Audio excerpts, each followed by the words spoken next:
Hello and welcome to Educational. This is Roy. Cherries. So we are the podcast that talks about all things aging.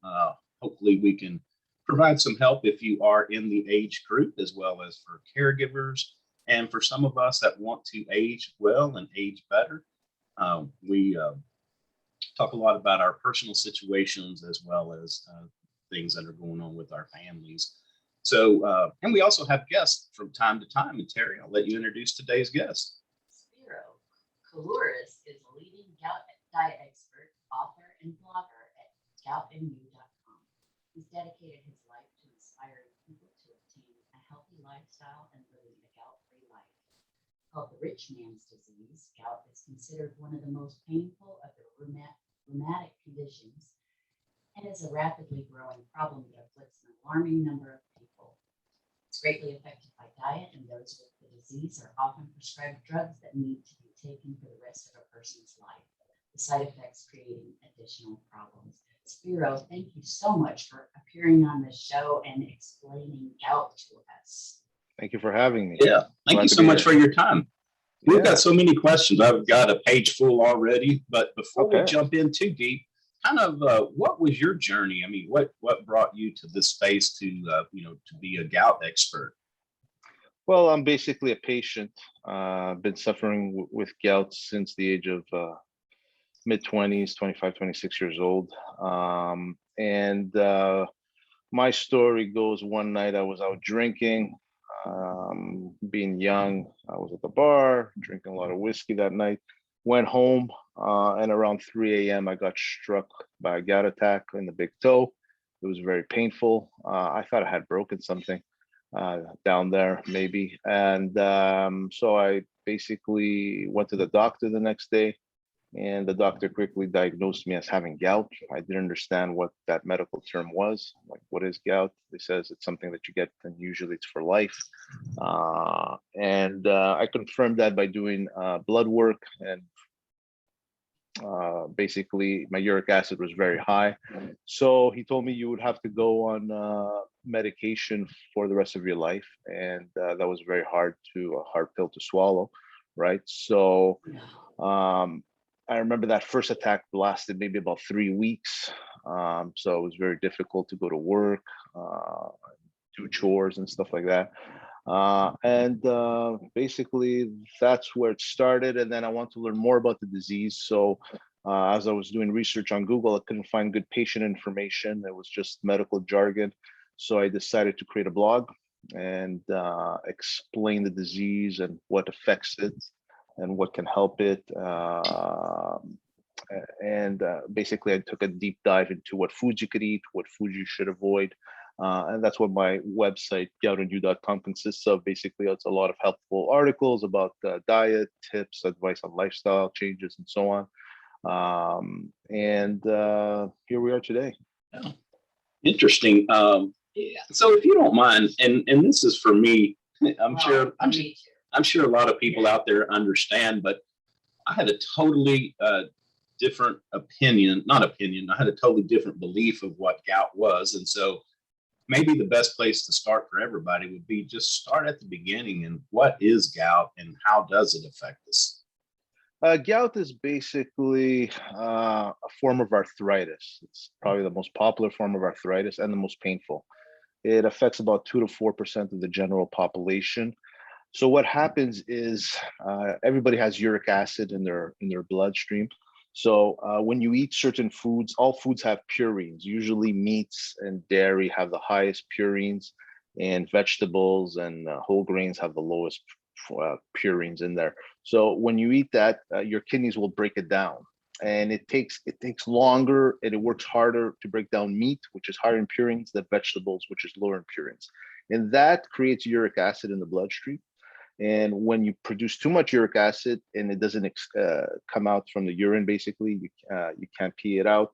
What happens is it crystallizes in the joints. And usually it'll crystallize, it's what we call uric acid crystals, will form in the joint, usually in the big toe, sometimes in the knee, in the ankle, elbow, and so on. And then you'll get an attack.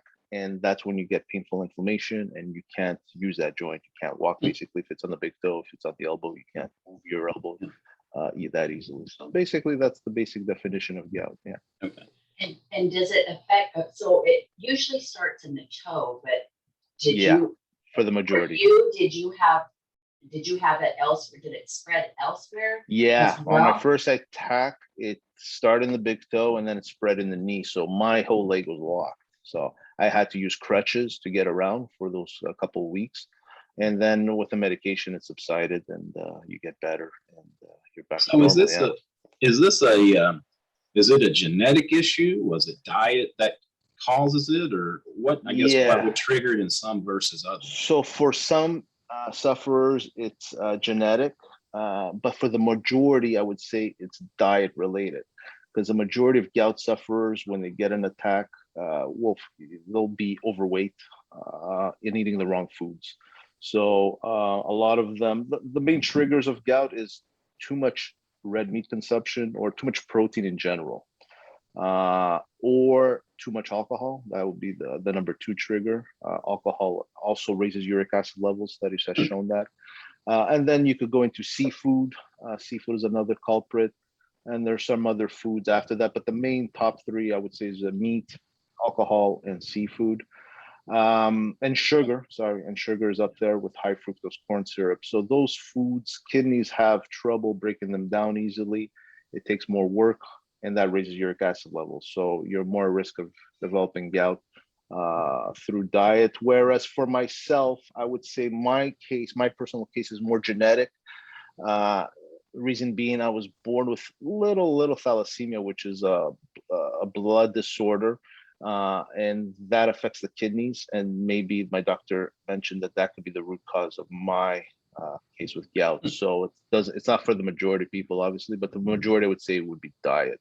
Yeah. And when you say seafood, is it all seafood? Is it mostly shellfish? No, shellfish, exactly. Shellfish, Like crab, lobster, and so on, Yeah. shrimps, has been known to raise uric acid levels. Studies have shown that. Yeah. Okay.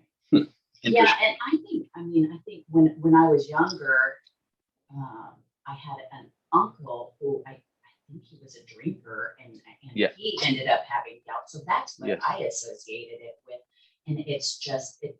And when you said it's called the rich man's disease, what does Yes. that mean? And then what's Yes. what are the myths? So the rich man's disease, or basically goes back to the kings and queens of England and France. The aristocracy back then had access to rich foods, so they would be the ones that had access to wine, alcohol, sweets, right, and lots of meat, lots of protein. So they were known to get the gout attacks, whereas the peasants would only eat complex carbohydrates, whatever they will grow in their farm. So a lot of vegetables, fruit, whole grains, right? So that's where the term came from. And that's where it evolved, basically, to the kings and queens who had access to rich foods and rich, lots of alcohol and so on. Okay, Yeah. interesting. Well, Yeah. and you said most people get it, 50 and up, but you Yeah. were in your 20s. Yeah, for me, it was more genetic again, Yeah. but I was overweight as well. At that time, I was about 40, 50 pounds overweight. I was eating a lot of McDonald's, having a lot of Big Macs, and drinking a lot of soft drinks, which is high in sugar and high fructose corn syrup, in combination with my genetic issue with minor thalassemia. I got it at a young age. Usually it's very rare. Well, not rare. I would say a small percentage gets it before the age of 40. And then as you get older, the odds are increases. So I guess something I was thinking about when you say high protein. So if people are doing keto, if they're overweight and they're trying to do keto, get blood sugar down and all that, are they running a risk of Yes. getting it? It's not an ideal diet for gout sufferers. Maybe for somebody else, a trainer, somebody who trains keto diet. But I do have an article that goes into detail on my website on the ketogenic diet. The diet I advocate for gout sufferers is the following. You got to eat 80% of your daily calories as complex carbohydrates. So that means fresh vegetables, legumes, some fruit. 100% whole grain breads, 100% whole grain rices, and pastas, not the white stuff, the brown stuff, because that breaks down clean in your body, and the kidneys don't have a hard time breaking it down. 10% of your daily calories can be protein. So you could have some lean chicken breast, some red meat, not too much. Make sure it's lean. Turkey is good, fresh fish like salmon or haddock and so on. But avoid the organ meats, avoid the processed meats, and avoid the seafood like lobster, shrimp, and crabs and so on, because those meats will raise uric acid much more than the ones I mentioned. And then the final 10% of your daily calories can be in fats. So again, you could have some dairy, like milk, eggs, cheese, butter, and so on. So you notice the 20% comes from animal-based foods. So that's where the trouble is for gout sufferers. It's not to eat too much animal-based foods because they're generally higher in purines, and So kidneys take long. Plant-based is healthier for a gout sufferer, exactly. Okay. So if you go to the doctor and you just do a like a panel to look at your nutrients, do they do uric acid with that, or is that something that you would specifically have to ask for to see if yours is elevated? You're saying to test, to do a blood test to see where your uric acid levels are at? Yeah, I just don't usually know. the doctor will tell you what paperwork to fill out to go do the blood work, and then basically they're looking for uric acid level. Uric acid level has to be at 6 milligram DL, so not over that. Anything over that is high risk. Some people though can have high uric acid, not be symptomatic. It does occur. But eventually they'll pay the price. They'll probably get an attack, but you want to keep it below 6 mg/dL. I would say 4.5 and below is even safer for gout. So, but is that something that you would specifically have to ask for that test, or is that yes basically well, you go to your doctor with the normal testing that they do if they're just testing for your nutrients, doing a nutrient panel? What do you mean by the nutrients? Diet? Well, just like if I go in and tell my doctor to pull a blood panel, he'll look at your cholesterol, the sugar, and I just wondered if uric acid falls in that general test, or do you have to usually it's in the general. No, usually it's in the general. Okay, good. Yeah, because it's a common test. Yeah, I've just never paid attention to it, but I think next time I certainly will. Next time, ask your doctor exactly what is my uric acid level at, and he'll be able to tell you. Yeah, but usually doctors won't mention if you're not out of range, so maybe that's the case. Okay.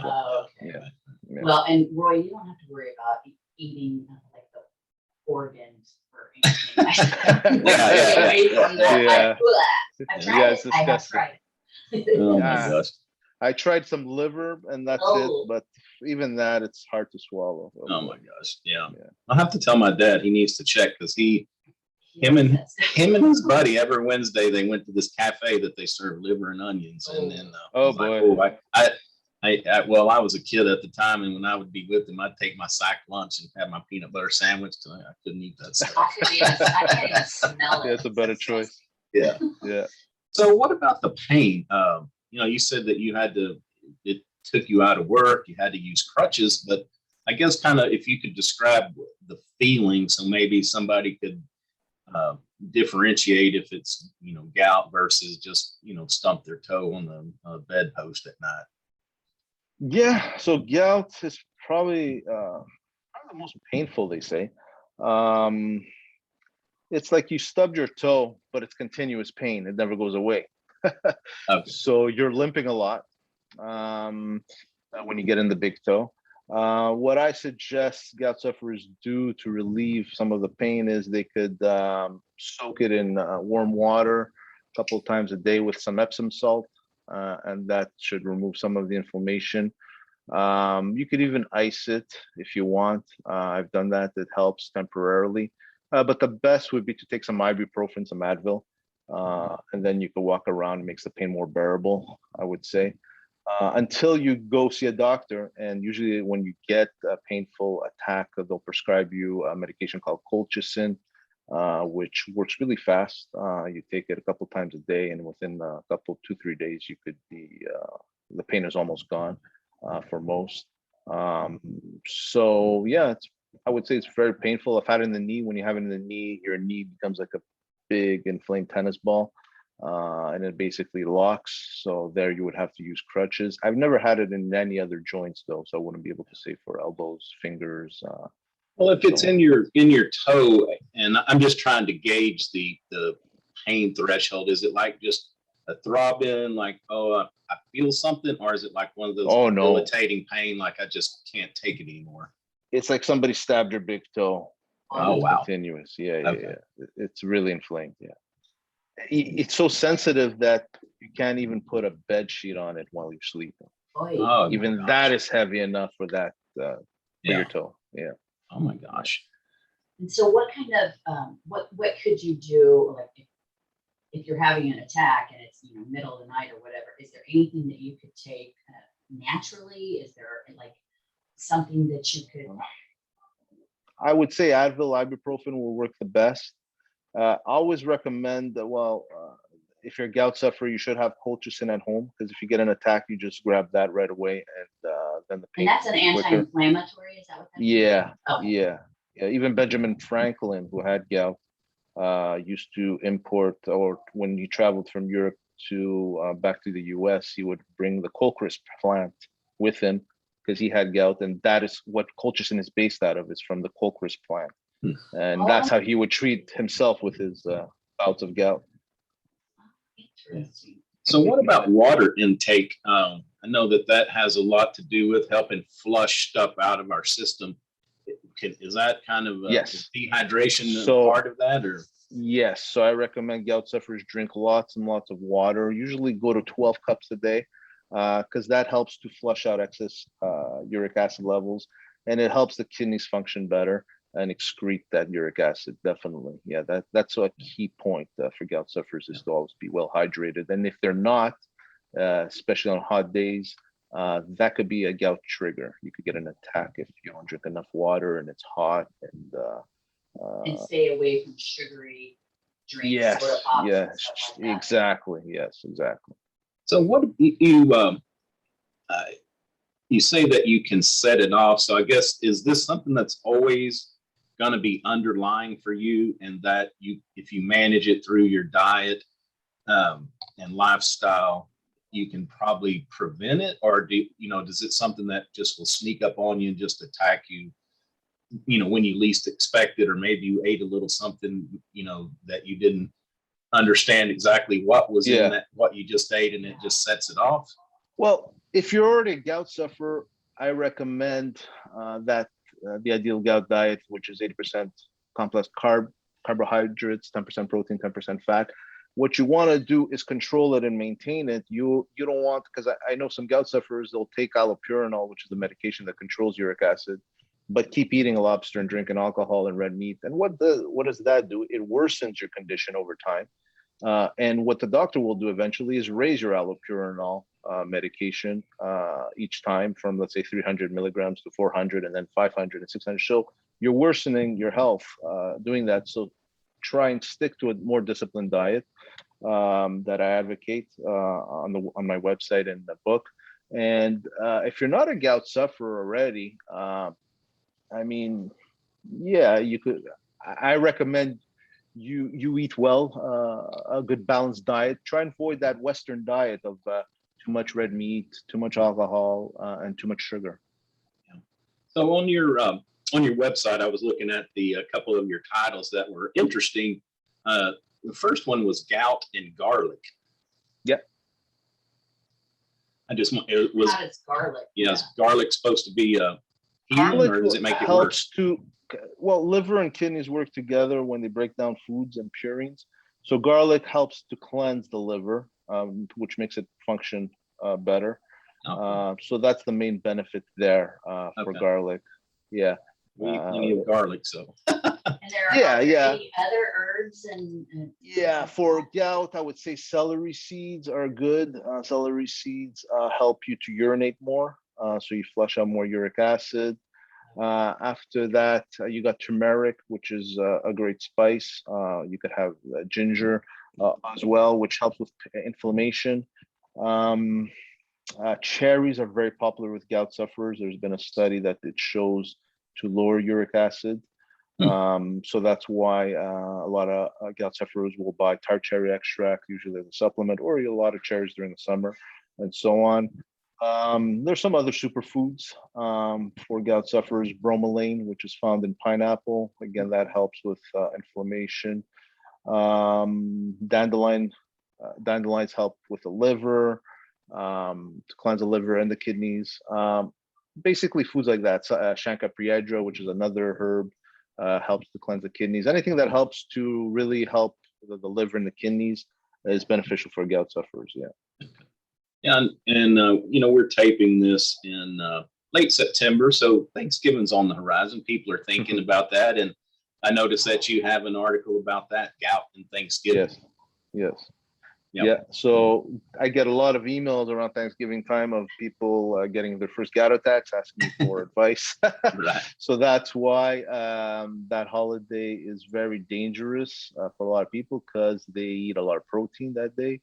They Okay. drink a lot of alcohol, and then that night they'll get their gout attack and contact me for advice. So watch out during Thanksgiving. Do not overeat. Do not overdrink. That's the only advice I can give you, not to get your first gout attack. And is it prevalent for men, women, Mostly men, races? yeah, mostly men. Yeah, I would say 75%, 25 women. Women have the hormone estrogen that protects them until menopause. After menopause, they're at a higher risk. The percentages of women getting gout increases. And for races, yes, there's studies that shows African Americans are more prone to get gout compared to Caucasians. There's some other parts in the world where there's higher incidence of gout. I would say Papua New Guinea, I think New Zealand, the natives there, they're known to have get a lot of gout. And I think it has to do with their diet, which is more high protein. Just like the natives here, it's a lot of high protein. And a lot of studies show they don't balance well with complex carbohydrates, fruits, and so on, and vegetables. So, yeah, I would say that. And with the African Americans, right, they're known to eat more protein as well in their diet. So that could be a reason why. So what about exercise? Sedentary versus exercise? Does exercise help to maybe help? Well, maybe not help with the onset, but help us not get it, or does it help once you have the onset? To control it, yeah. So exercise will help control uric acid, and it helps to obviously strengthen the joints. So if you got gout attacks in the past, it weakens the joints. So you need to do some type of resistant training, some weight training like I do, to help rebuild the cartilage, the joints, and so on, and re-strengthen the bones and so on. So if you're a gout sufferer, I strongly recommend, and you also want to keep your ideal weight. That's another important factor. Yeah. You don't want to be overweight, so you want to basically add that lifestyle factor of exercise. If you don't want to go to the gym, you can walk every day, at least half an hour, 45 minutes, do your 10,000 steps. Do something that helps the heart, the body, so on, to control uric acid. It's funny. This is sounding. It's sounding a lot like diabetes, and so I'm wondering, what is there a correlation between gout and diabetes? And I mean, because it kind of starts in your kidneys as well. Yeah, exactly. So diabetics are higher risk of developing gout, and gout sufferers too are a higher risk of developing diabetes. I would say it's probably the most popular risk out there for both. So again, it's connected to sugar, and there are a lot of studies lately coming out that sugar, high fructose corn syrup, and all that is probably a more important factor than we think for triggering gout. So again, I recommend you consume 25 grams a day of sugar around, instead of the recommended 52 grams, I believe, from the World Health Association, or our World Health Organization. And it's something that you need to keep track of, because it's very dangerous for either diabetes or gout. So if you have either condition, you're at risk of developing the other condition. So do tread carefully with sugar. Yeah. Watch out for a lot of things Yeah. as you age. I mean, What about artificial sweeteners? I know sometimes we make the switch from regular Coke to diet, but then they say that the artificial sweetener, it can trigger as bad or worse than regular sugar. It can. There's not enough studies on that yet, but I would stay away from them. Because it does change your metabolism, the way you metabolize foods and your system and all that. And it's artificial, so I would stay out of them, but there's no proof yet that it triggers a gout attack. Okay. So for that reason. Well, and I will just say from my own experience, the last couple of weeks, I'd been struggling with my blood sugar previously, and then I have really, I didn't drink any water, too many Diet Cokes, got off the Diet Cokes, not even having any, but really up my water intake to, that maybe 12 to even maybe 14 cups or glasses a day. And it's really helped my blood sugar. And anyway, I know it may not work exactly the same, but that's just something I would suggest is for really, I think, rehydrating, making sure we're hydrating and drinking enough. And if you're bigger like me, the 8 glasses a day may not be enough. I think nowadays they're saying, you really need to base it on your weight as well. So somebody's out there suffering, just something to try to, flush as much of that uric acid out of your body as soon as possible. Yes. Because believe me, I'm always in the bathroom now. We have one. It's like a fight. Wait a minute. I can't pass up a bathroom anymore, but it's made me feel so much better. It's interesting because I've just never been a water drinker. Don't like it, but I think it can really do a lot of good things for us. The only thing I would say about sugar is it's very addictive. So it increases the pleasure part of the brain there. And what the key is to basically eat less and less. It's going to take time, but it's an addiction. So, and your brain really reacts when it has sugar. So if you feed it less and less, then the cravings slowly disappear. Right. So that would be the key to eating too much sugar.